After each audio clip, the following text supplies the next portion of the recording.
Good evening, everybody, from my home to yours. This is the Troy Chromatic Concert's first concert virtually online since their creation many years ago. I've known of the Troy Chromatic Concerts for many years. They've presented world-renowned soloists. They have presented orchestras, chamber music ensembles, all in the Troy Savings Bank. It's a remarkable place. The acoustics there are some of the best in the world. People have recorded there and performed there. I actually performed there a few years ago with the Empire State Youth Orchestra. We did the PTQ Bach Concerto for simply grand piano and orchestra, and I loved the entire experience. The hall was beautiful. The sound was incredible. So one day maybe we'll be back there and I'll play a recital there as well. But for now we're here, and it's a wonderful thing to be able to play music during times, not only difficult times as we've been through the last year, but in general, to be able to play music and have a webcam and a microphone and a computer. It's quite remarkable. Back in 1997, when the internet was very young and everything was pretty much dial-up, I thought, wouldn't it be fun to be able to play concerts in your home or anywhere and have them go through a computer to the other side, kind of like a fax machine, only with video and audio and sound like this. And it ended up being the very first classical video live streams that I created, and they took place in Steinway Hall in New York and also in Amsterdam. I was invited by a company there to come and try out live stream technology there. So it's been quite a ride, and look where we've come in 23 years. It's quite remarkable that now everyone is on a high-speed internet connection, not just dial-up, but also using only until recently, I was just using my laptop for video and sound, and now there's better equipment. So we're very fortunate to be able to make music and bring it to people like this. And music is a very powerful language, and it transcends all time and everything. This music has been around for hundreds of years. And as Leonard Bernstein said, even in times of strife, music will be our reply to everything that's happening around us. And it always is. And so I'm very happy to be able to bring this hour of music to you. This is the first of 3 programs for Troy that they're trying out this way. And it's really a lot of fun because it gives me room to be able to play music from different periods, but not all in one program. So the 3 programs will feature Bach today and some classical rep of Mozart, Beethoven, and then American music in the 3rd in March. So January, February, March. So just check their website and check for when they have the dates, and the programs are listed on the troychromatics.org. I believe that's the website, and you could see exactly what the programs will be, and we'll see you there. So I'm going to do tonight, of course, if you don't have the programs, I will tell you what they are. The first piece will be a Prelude and Fugue in D major by Bach, from Book 1. He wrote 2 books of preludes and fugues in all the major and minor keys. And what's fascinating about this cycle is every piece, every prelude, every fugue, the different keys and tonalities, the music does reflect the mood and the character of those tonalities, according to Bach. But I think we relate to that. So the D major will sound very light, very airy in the prelude, and in the fugue, very noble. And he writes the rhythm in a certain way where it's what we say dotted 8th followed by a 16th, which is, of course, slower than the execution of that rhythmic figure in Baroque times. Most of the time they were double dotted. Many years ago, I've adopted the idea of 5 notes, like 1, 2, 3, 4, 5, 1. 1, 2, 3, 4, 5, 1, and sometimes 4, 1, 2, 3, 4, 1, or double dotted, which means ba-da-da-da-da-da-bum. So you're going to hear different rhythms in the fugue. And the fugue is basically a choral piece. It's soprano, alto, tenor, bass. Sometimes they're 3 parts, 4 parts, 5 parts, but I do treat them as choral music, yet keyboard music. Now, why Bach on a piano? That's another thing.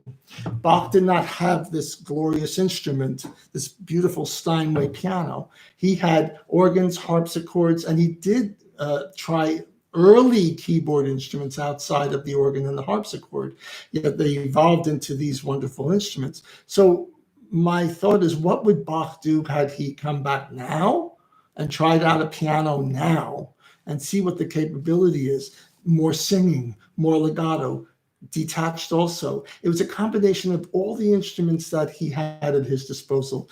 The beauty of the organ, the striking sharpness of a harpsichord, or the vocal music that he wrote, all the cantatas for voice, and also the instruments of the orchestra.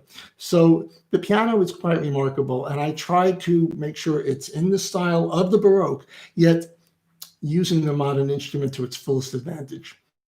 So here will be the Prelude and Fugue in D major, and I will continue after that with the Toccata in D minor, which has a big introduction and a slow chorale-like section, then a first fugue, and then an improvisatory slow section, and then another fugue at the end. And what I'll do is put the microphone in another spot so the piano will pick up better for you. At the end, I will take time after the Toccata and the French Suite number 5, which I'll talk about between that and after the Toccata. We'll have questions, answers. Of course, we're not like in a Zoom setting where people could see each other and ask the questions. We're going to do it where I will go to the computer and look at the chats. And if you have questions and I can answer them, we could do it that way, that kind of interaction. So I will look for questions after the program. I might do one short encore after the French Suite, and then we could do questions, answers, and that will be the night. So here is the Prelude and Fugue in D major of the Well-Tempered Clavier Book 1, followed by the Toccata in D minor.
Thank you so much.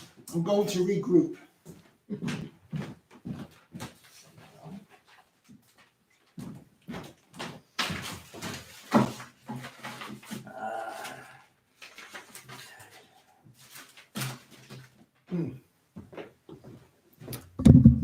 Thank you for bearing with me on that.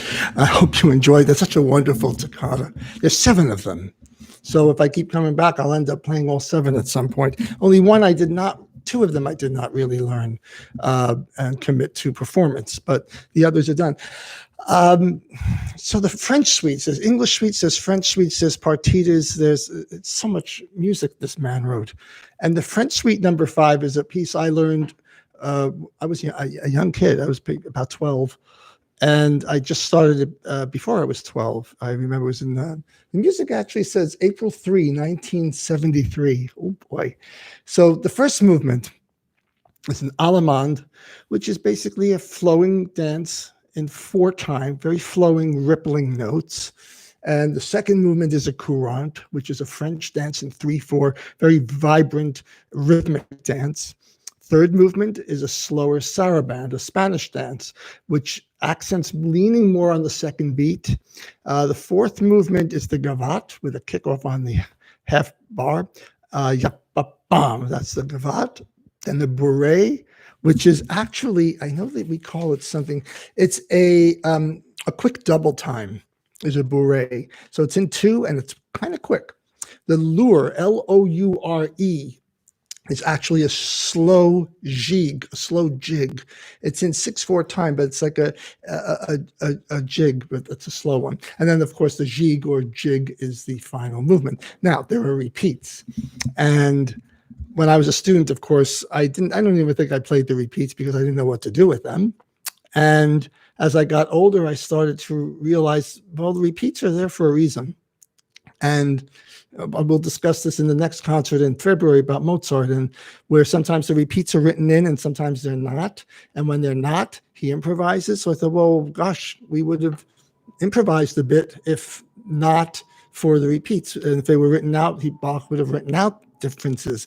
And each edition, manuscripts that were written by his students have variants in how he played when they wrote them out. So a lot of the edition I use, the Hans Bischoff edition, has the different manuscripts that he referred to when he made the best edition he could. So you'll hear there are repeats, 2 parts in each section of each dance, and you'll hear the repeats. What I'm going to do, some of it I think I'm planned out, but like even in the toccata, I did things I have never done before. I'm trying to master the art of Baroque improvisation. It's not easy. But and sometimes you get caught in a little jam. So it's a tricky art. It's not easy to do, but I'm hoping in this lifetime I can really master it. So I do that in the repeats of the French suite you'll hear in each dance. Some variants in the repeats, and I hope you enjoy this.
Thank you so much.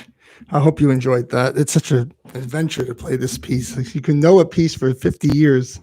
It feels brand new when you play it, just like a new experience, very new experience, and just having a good time. Just got to have a good time when you play this music. It's so important.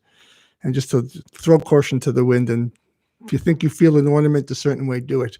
And I encourage my students to do that too, because I think that is the art of the Baroque. And one of the greatest Baroque performers is Anthony Newman. And I played on a series upstate in New York once. I didn't know he was going to be there. And I brought this piece and I played it. And they told me he was there. Of course, I knew that he was part of the, running the whole series. But he came to me after, he says, "I love what you do." And that to me was really like putting a stamp on my head forever. okay. But he's one of the greatest composers and Baroque performers of all time, Anthony Newman. So he encouraged me to keep following that route, and I'm glad I do. It's an adventure. Playing Bach is one of the most fulfilling experiences, I think, of any music. All music is wonderful, but without him would not come the others, obviously. So, of course, who knows? Egon Petrie, a wonderful pianist. I knew some of his students. He arranged Sheep May Safely Graze, and I think it is one of the most surreal, most beautiful pieces of music I have ever played. And I think when I play this, if you could just close your eyes, you don't even have to look at me play because you've seen enough of that for the last 45 minutes. Close your eyes and listen to this music and listen to how he voices the theme. And it just does transport one when listening to this. This will be the encore, Sheep May Safely Graze, and it's from Bach's birthday cantata, actually arranged by Egon Petrie. After that, I'm going to come closer to the computer. I should be looking here. I'm so used to looking at the laptop when I'm speaking, but you're over there. So I apologize for that. I will do some questions and answers after, so be prepared to write them down when I come closer to the computer after. So here's the encore, Sheep May Safely Graze.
Okay.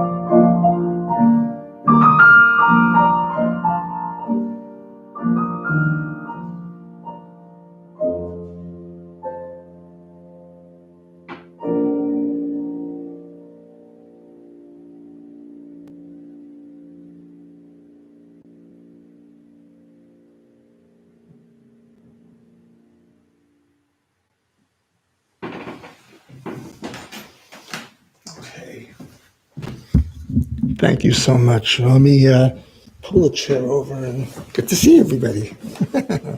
Okay. Hi. Here we are. Let me lift it up a little bit so I could see you all. Thank you so much. I'm going to look at the camera and look in here. And hello, Nancy. Hello, everybody. So how do you determine how to embellish the music with ornaments?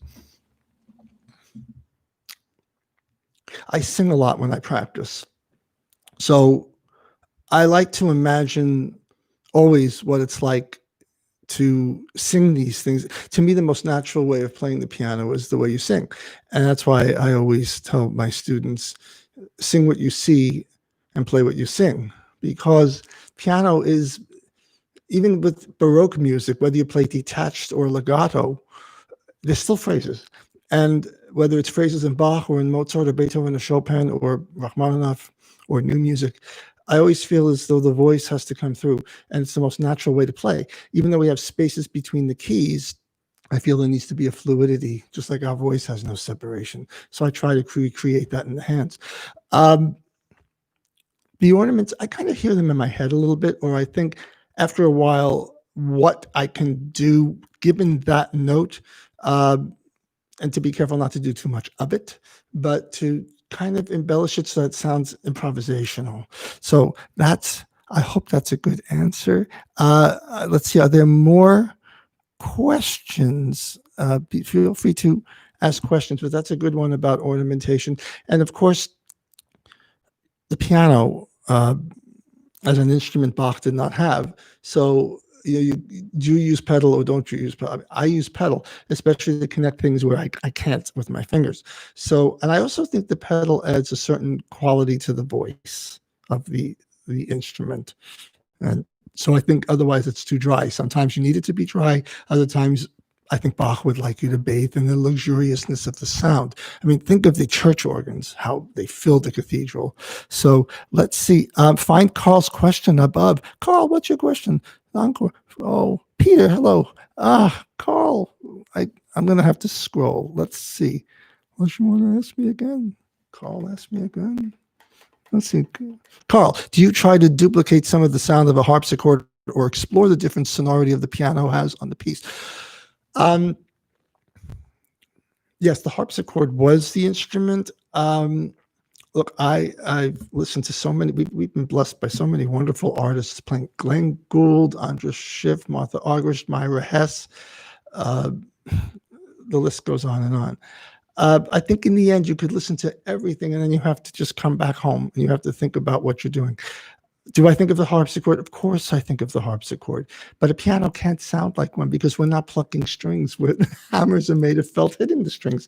So it's going to have less of a plucked, strident sound. So the best we could do is play détaché, detached, without pedal, to be able to give it that crispness. You won't really get the harpsichord sound, but after you hear the piano, after a while, you do start to get the piano world sound.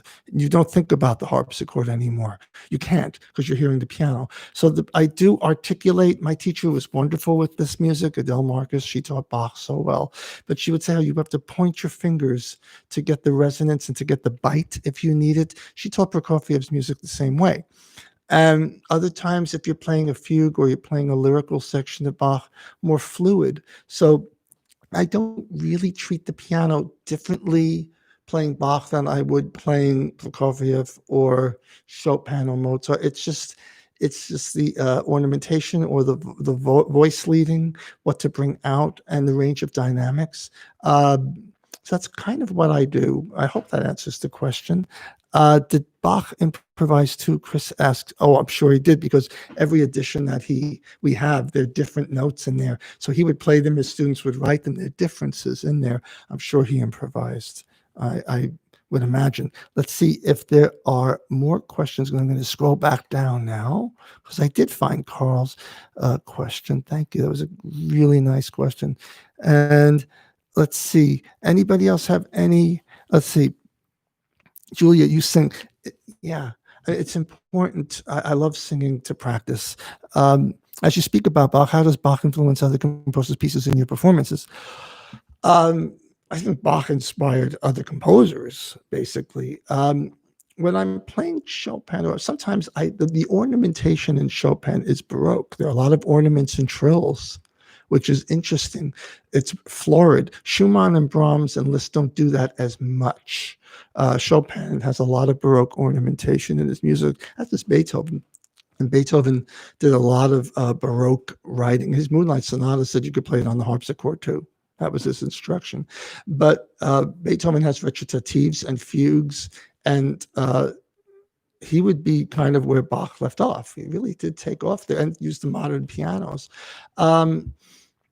But I think the groundwork of Bach's music, just from the standpoint of all the different articulations, staccato, legato, and the ornamentation and listening to voicing, really does influence the way I study and perform music that came after. It's a tough question, because Bach didn't know who was coming after. We don't know what's coming after now either. So naturally, we're at the end of the train, so we could look back and say he influenced him, influenced her, influenced him, influenced her. But they didn't think of it at the time. Let's see if we have any other questions. Happy to answer them, because we're almost done. And this has been a fun hour. And Evan, thank you so much for inviting me to do this. He's ran the series so well, and I've always said I wanted to play on the Troy series, and here we are. And isn't it ironic? I'm doing the first virtual concert for you, which has been a lot of fun. I think everybody's kind of saying thank you, and I thank you all for being here. I hope that answers some questions about how one might play Bach on the piano. And good night to everybody. We love you too. Thank you, everybody, for being here. And what's nice is if you need a little fix of Bach, you can always come back to this program, and you could listen to it anytime, because it will be archived. As soon as I download it, I'm going to also send it to the folks at Troy to put on their website. So it'll be there as the official first virtual concert on the Troy Chromatic series. So thank you all for being here. Stay safe, stay strong, stay well, and just make music part of your life. It's one of the greatest gifts of all. Good night.